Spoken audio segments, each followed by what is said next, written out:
नमस्कार मित्रों, मैं शशि भूषण मिश्रा एकलव्य एकेडमी के यूट्यूब चैनल पर आप लोगों का हार्दिक स्वागत अभिनंदन करता हूं। मित्रों, लेखपाल के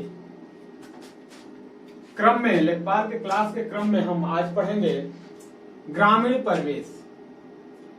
ग्रामीण परिवेश में सबसे पहले हम देखते हैं कि जो गांव से संबंधित अधिकारी होते हैं उसमें मुख्य बड़ा अधिकारी, एक तरीके से कहिए तो सबसे बड़ा अधिकारी तो सीडीओ होता है जो जिले में बैठता है, लेकिन गांव से डायरेक्ट बिलोंग करने वाला जो अधिकारी होता है वह सबसे बड़ा अधिकारी जो होता है वह खंड विकास अधिकारी होता है।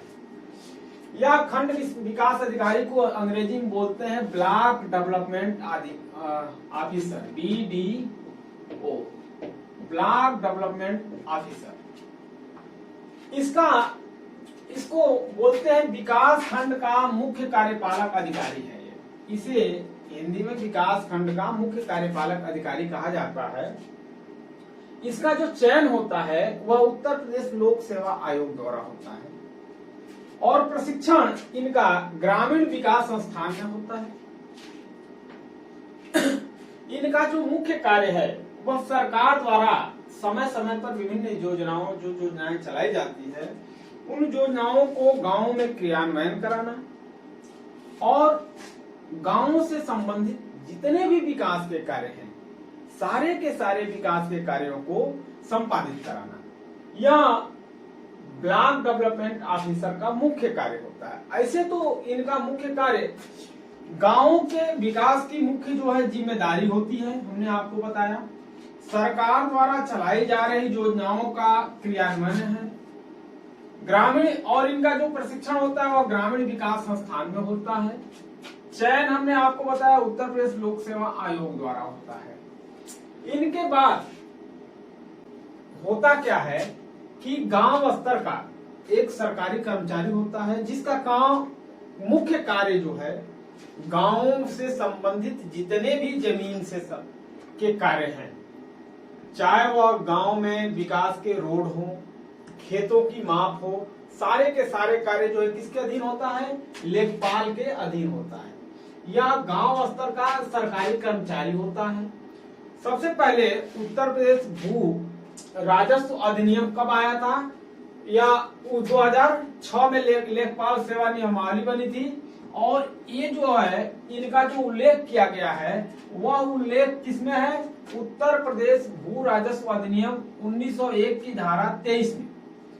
ये जो लेखपाल का जो उल्लेख है, लेखपाल का उल्लेख जो है उत्तर प्रदेश भू राजस्व अधिनियम 1901 की धारा 23 में है, और इनके द्वारा जितने भी इनके कार्य होते हैं उसका विवरण जो होता है वह एक इनकी पुस्तिका होती है। उस पुस्तिका का नाम होता है लैंड रिकॉर्ड मैनुअल।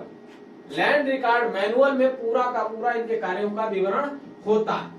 इसकी जो नियमावली बनी वो कब बनी थी? सन 2006 में बनी थी।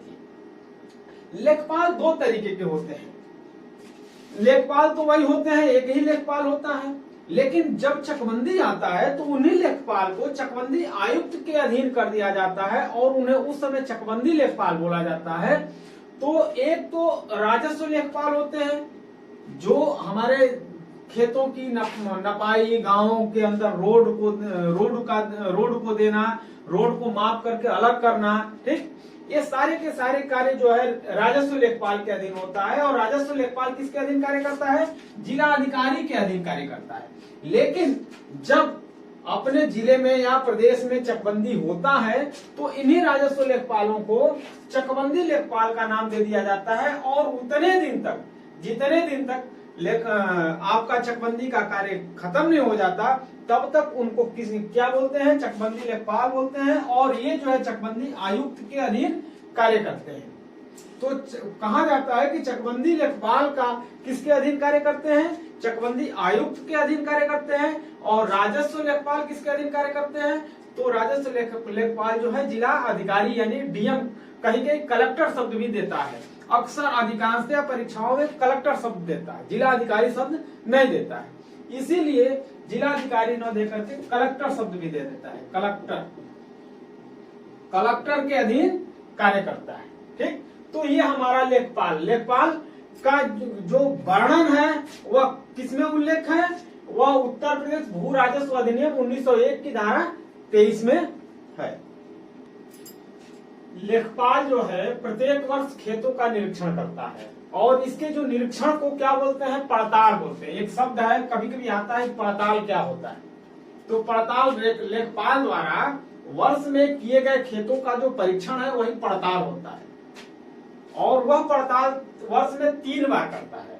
पहले पड़ताल को क्या बोलते हैं, खरीफ की पड़ताल बोलते हैं, दूसरे पड़ताल को रबी की पड़ताल बोलते हैं और तीसरे पड़ताल को जायद की पड़ताल बोलते हैं। यानी एक प्रश्न पूछता है कि लेखपाल द्वारा एक वर्ष में कितने पड़ताल किए जाते हैं, तो लेखपाल द्वारा प्रत्येक वर्ष जो है 3 पड़ताल किए जाते हैं, 3 पड़ताल। और तीनों पड़ताल के नाम जो है क्रमशः हमने दे दिया, खरीफ पड़ताल, रबी पड़ताल और जायद पड़ताल। अब पूछता है खसरे में कितने, खसरे में कुल 22 खाने होते हैं। खसरा जब आप उठाएंगे तो उसमें आपके 22 खाने होते हैं। खसरा होता क्या है, कानूनी दस्तावेज, ठीक। खतौनी में 13 खाने होते हैं। खतौनी आपके कानूनी दस्तावेज में यह भूमि का आपको मालिकाना हक तो देता है, लेकिन आपका कानूनी दस्तावेज खतौनी नहीं होता है, खसरा होता है। पटवारी शब्द का प्रारंभ सबसे पहले किसने किया था, शेरशाह सूरी ने किया था। पटवारी शब्द जो है शेरशाह सूरी के समय में एक पटवारी रखा गया जो कि गांवों के विकास का कार्य जो है देखा और खेतों के अंदर जो लगान होता था उसका वसूल करना, ठीक। इस तरीके से पटवारी शब्द एक इजाद किया और पटवारी शब्द को किसने इजाद किया, शेरशाह सूरी। और पटवारी शब्द को बदला किसने, चौधरी चरण सिंह जब कृषि मंत्री थे उस समय, यानी चौधरी चरण सिंह के समय में जो है पटवारी शब्द को चेंज किया गया और पटवारी शब्द का नाम क्या दे दिया गया, लेखपाल। यह किसके समय में हुआ, प्रश्न पूछता है। पटवारी का नाम बदल करके लेखपाल किसके समय में किया गया, तो चौधरी चरण सिंह के समय में किया गया। कृषि वर्ष, सरकारी आंकड़े में कृषि वर्ष जो है 1 जुलाई से प्रारंभ होती है और 30 जून तक मानी जाती है। भूलेख जो निरीक्षक होता है वह कानूनगो होता है, कानूनगो होता है तहसीलदार के अधीन, और वह जो है भूलेख निरीक्षक होता है जो कि लेखपाल के कार्यों का भी निरीक्षण करता है। खसरा और खतौनी को, जैसे हमने अभी आपको बताया, खसरा और खतौनी का जो सम्मिलित रूप है, सम्मिलित रूप से इसे जो है अधिकार अभिलेख के नाम से जाना जाता है। यह अधिकार अभिलेख है। पूरे प्रदेश में, पूरे अपने जो है प्रदेश में पहली चकबंदी 1954 में मुजफ्फरनगर की कैराना तहसील है। मुजफ्फरनगर जिला है और मुजफ्फरनगर की कैराना एक तहसील है। कैराना तहसील में चालू हुआ था और सुल्तानपुर, उस समय सुल्तानपुर में था, सुल्तानपुर के मुसाफिर खाना तहसील, इस समय जो मुसाफिर खाना तहसील है वह अमेठी जिला में है, लेकिन 1954 में सुल्तानपुर जनपद के मुसाफिर खाना तहसील में प्रारंभ हुआ था और यह सफलतापूर्वक संपन्न हुआ। और इसकी सफलता को देख करके पूरे प्रदेश में 1958 में क्या कर दिया गया, चकबंदी लागू कर दिया गया।